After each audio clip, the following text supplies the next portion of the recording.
17 shots of tequila. That's what it took for Andria Johnson to black out completely, wake up handcuffed to a hospital bed, and realize she'd hit rock bottom. Again. But here's the thing that'll blow your mind. This is the same woman who stood on a Grammy stage just a few years earlier, holding gospel music's highest honor. The same voice that made grown men cry in church. The same artist who was supposed to be the next Yolanda Adams, the next Kirk Franklin. Instead, she became something the gospel world had never seen before. A Grammy winner who drinks on Instagram Live. A preacher who hands out cigarettes to the homeless. A worship leader who curses out bishops on social media. And somehow, she still has one of the most loyal fan bases in gospel music. This is the story of Andria Johnson. And trust me, it's messier, sadder, and more real than anything you've ever heard before. Let's go back to 1983. Palatka, Florida. Andria Dolores Johnson wasn't born into poverty, exactly. She was born into church. Her father was Bishop Gregory Johnson, her mother Pastor Sharon Johnson, and from the moment she could walk, her life had one destination, the pulpit.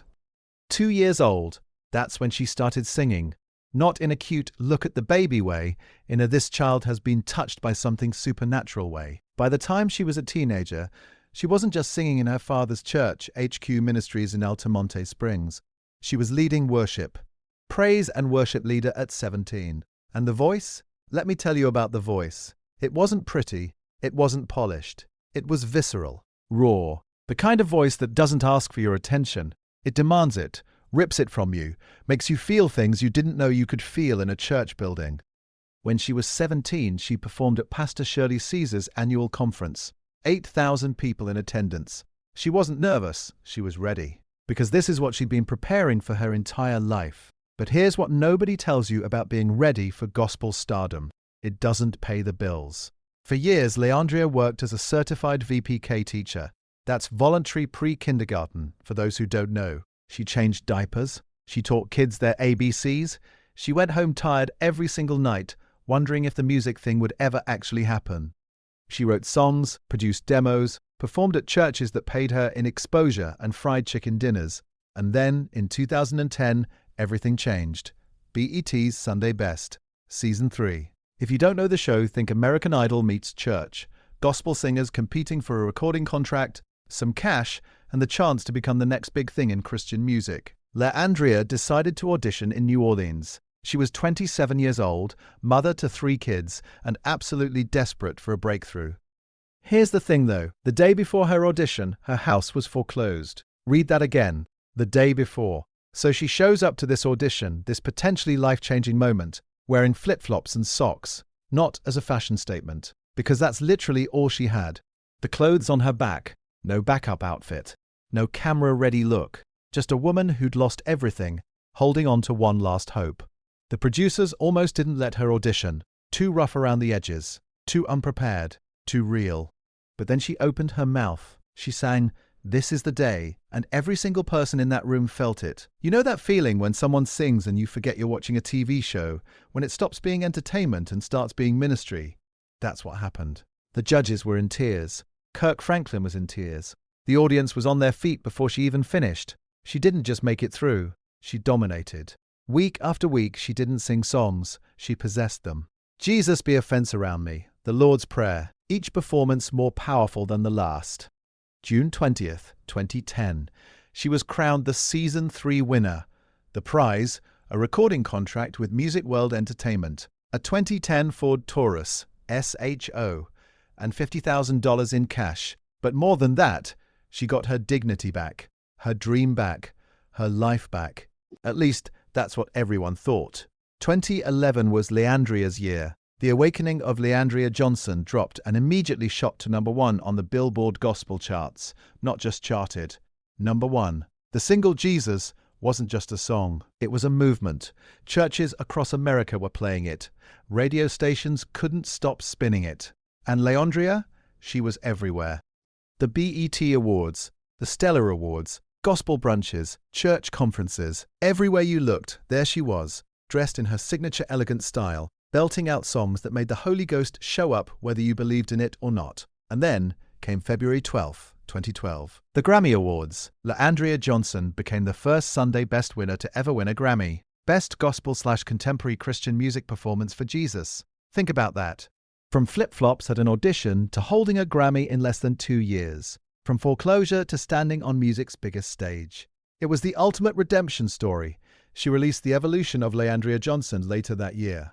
Another #1 hit. Then The Experience, a live album that captured what made her so special. The raw, unfiltered connection between her and her audience. She collaborated with Donald Lawrence on Deliver Me, This Is My Exodus. She worked with PJ Morton. Every door in gospel music was opening for her. In 2013, she founded her own ministry, Imperfect People Changing, or IPC Ministries in Atlanta. The name itself was a mission statement. She wasn't interested in the perfect, polished version of Christianity. She wanted to reach the broken, the messy, the people who felt like they didn't belong in church. And for a moment, a brief, beautiful moment, it seemed like Andria Johnson had figured it out. She'd overcome the struggle, claimed her destiny, and was ready to become one of gospel's all-time greats. But there was a problem she'd been hiding since the beginning. A problem that was about to blow up her entire life in the most public way possible. Peak success. Grammy in hand. And that's when Andria announced she was pregnant with her 4th child, out of wedlock. Now, let's be real for a second. In the secular music world, nobody would blink. But in gospel, where artists are held to a completely different standard, where your personal life is considered part of your ministry, it was a scandal. The gospel community came for her hard. Radio stations stopped playing her music. Churches cancelled bookings.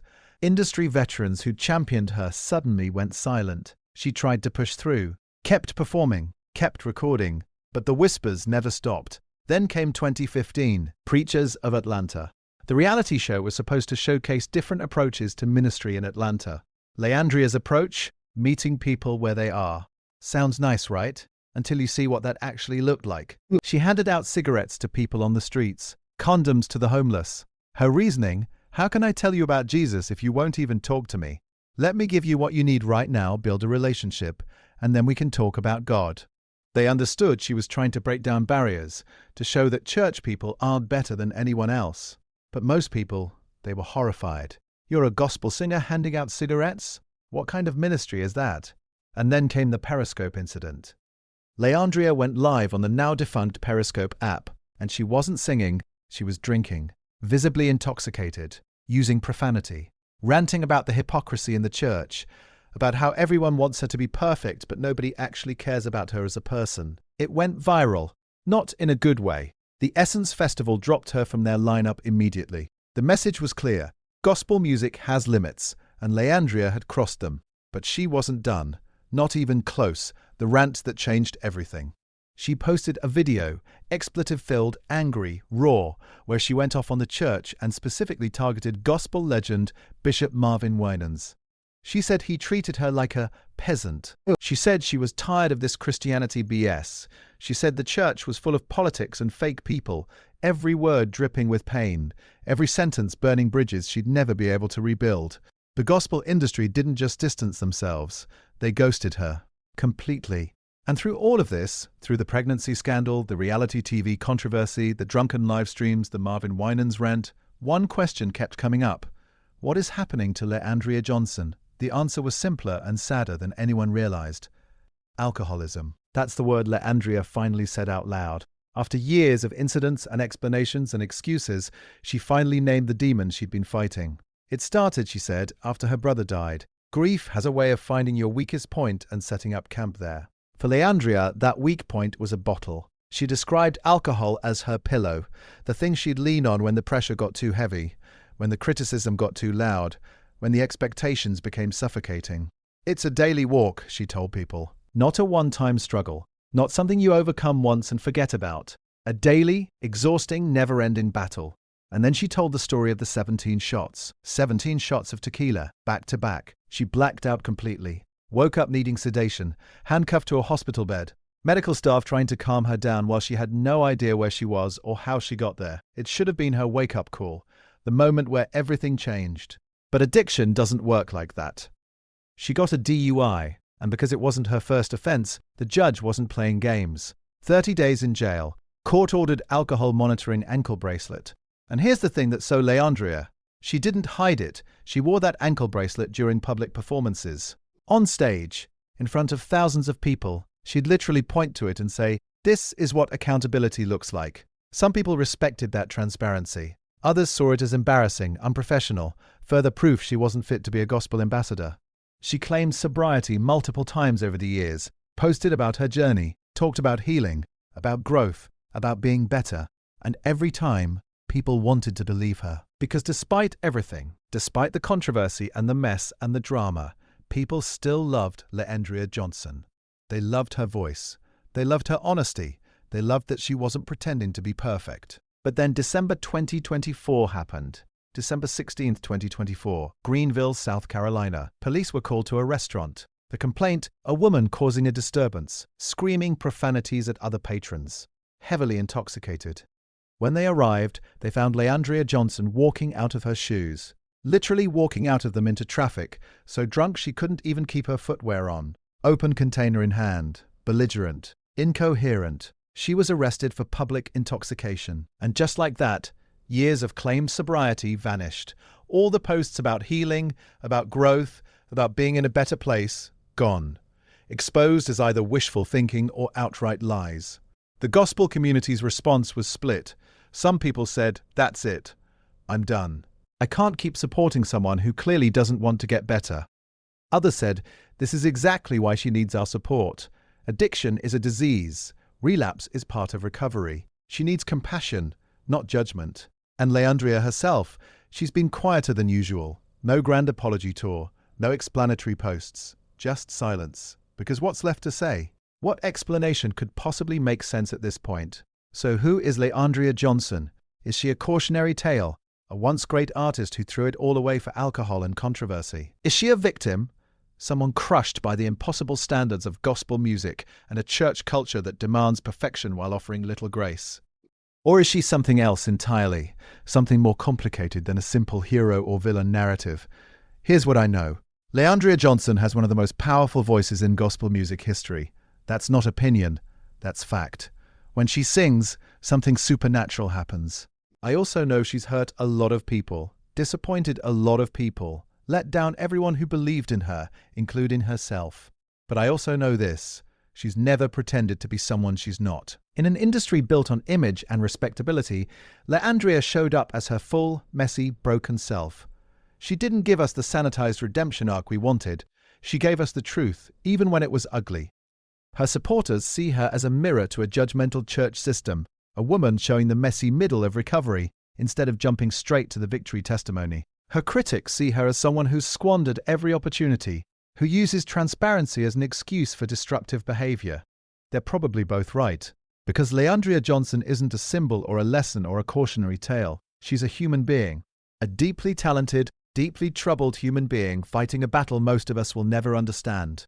Will she ever truly get better? Will she reach the potential she showed on that Sunday best stage all those years ago? Nobody knows, including her. But here's what I do know.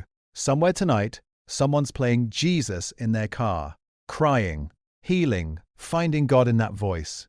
And maybe that's the point. Maybe Andria Johnson's greatest ministry isn't in being perfect. Maybe it's in being real. Even when real is messy. Even when real is disappointing. Even when real means showing up drunk in Greenville, South Carolina, walking out of your shoes into traffic. Because the truth is, a lot of us are walking out of our shoes too. We're just better at hiding it. Andria Johnson never learned how to hide. And in gospel music, that might be her greatest gift, or her greatest curse. Probably both.